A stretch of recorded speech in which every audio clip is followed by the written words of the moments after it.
Et il y a des gens qui ne travaillent pas toute la semaine. Il y a des gens qui ne travaillent pas toute la semaine. Comment ils vont sentir Shabbat? De toute façon, ils ne travaillent pas toute la semaine. Ils ne travaillent pas Shabbat, ça ne change rien.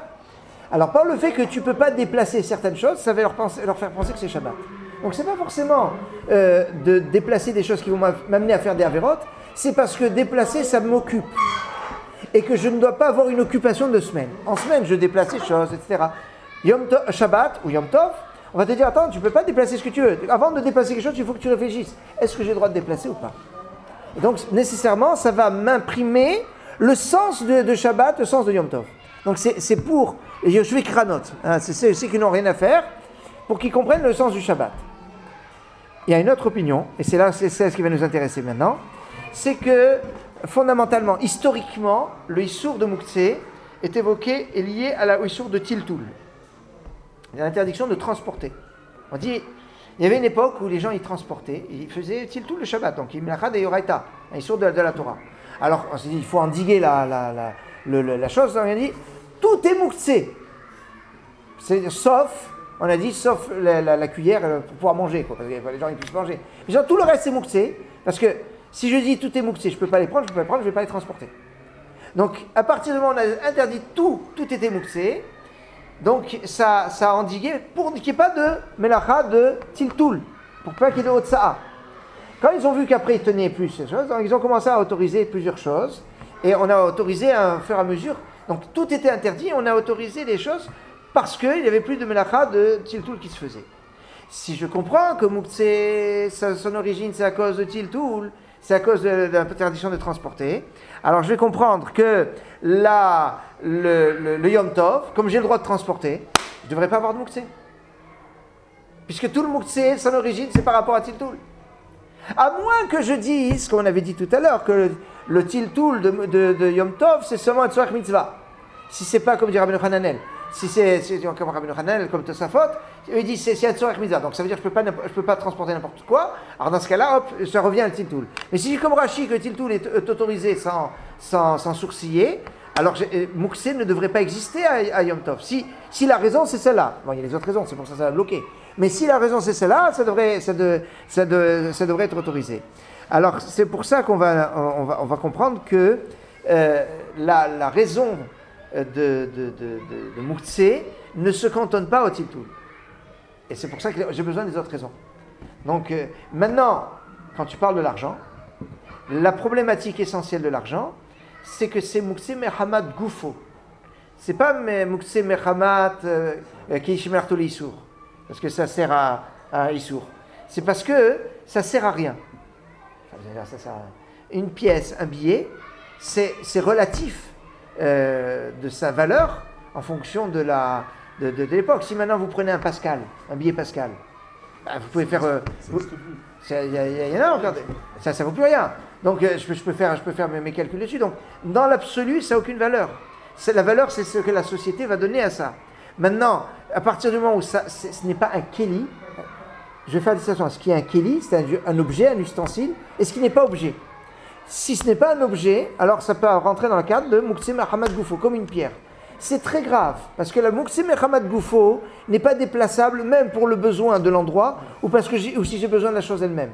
Alors qu'un marteau, qui est Mouktsé Mehamad Shekil Arto Leissour, c'est un objet qui sert à Issour. Si j'ai besoin de l'endroit, parce que j'ai besoin de m'asseoir sur la chaise et qu'il y a le marteau sur la chaise, j'ai le droit d'enlever le marteau et de m'asseoir à la place. J'ai besoin du marteau pour casser des noix, j'ai le droit de prendre mon marteau pour casser des noix.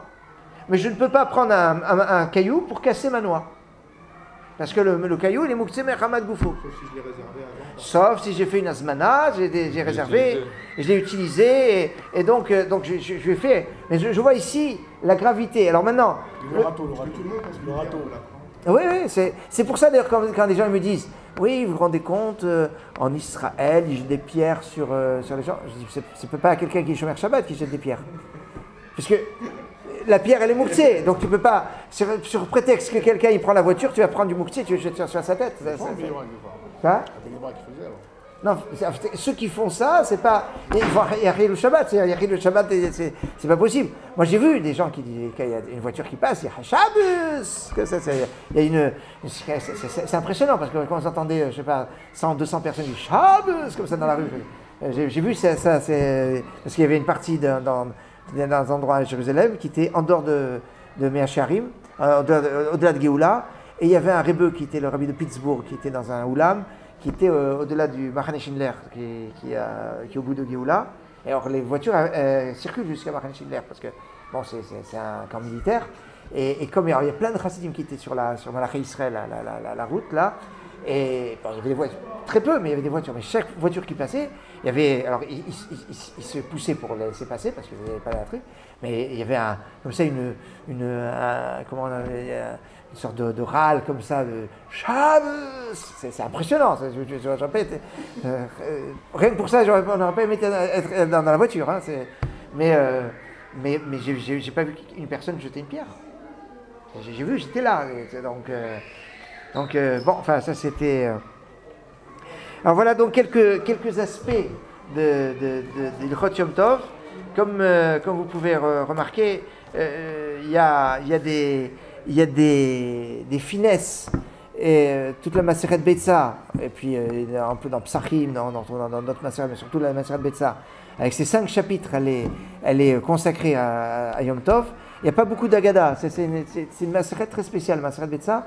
Il n'y a pas beaucoup d'Agada, mais il y a beaucoup de halakha, beaucoup d'analyse des textes, et ça nous donne l'importance de ces halakhot. Et Ratson qu'on puisse arriver à Yom Tov, Yom Shikulo Tov, le jour qui sera complètement bon. Et Tov, En Tov et la Torah, c'est pour ça que Yom Tov, quand on parle de Shavuot, eh bien c'est par excellence le Yom Tov par excellence, parce que c'est ce jour où on a reçu la Torah, et qu'on soit Mezaket de pouvoir lui donner tout son sens. Et je vous finis avec une dernière chose, c'est que on dit on prend les 2 pains, c'est bien, mais les 2 pains, c'est comme dans le Beth Amikdash. On ne doit pas faire les choses comme dans le Beth Amikdash. On n'a pas le droit d'avoir une menorah. Alors, avoir un objet comme le Beth Amikdash, j'ai pas le droit. Mais faire un acte qui est comme dans le Beth Amikdash, alors là, c'est pas la même chose. Donc c'est pour ça, quelque part, on a sur toutes les tables, en ayant 2 pains, eh bien, on est comme si on se rapproche du Beth Amikdash. Or, on dit, depuis la destruction du temple, la Kadosh Baruch Hu et l'Arbamot Shel Halacha. Le lieu de Kadosh Baruch Hu, si on peut s'exprimer ainsi, c'est la halacha. Alors la table, il faut faire de la halacha à table. Pour ça qu'on fait la halacha, c'est le lieu du Beth Amikdash, et les pains, ils sont à leur place. Et c'est pour ça qu'il est marqué, le Roubelachmi, manger mon pain, c'est quoi, c'est la Torah. Bon appétit.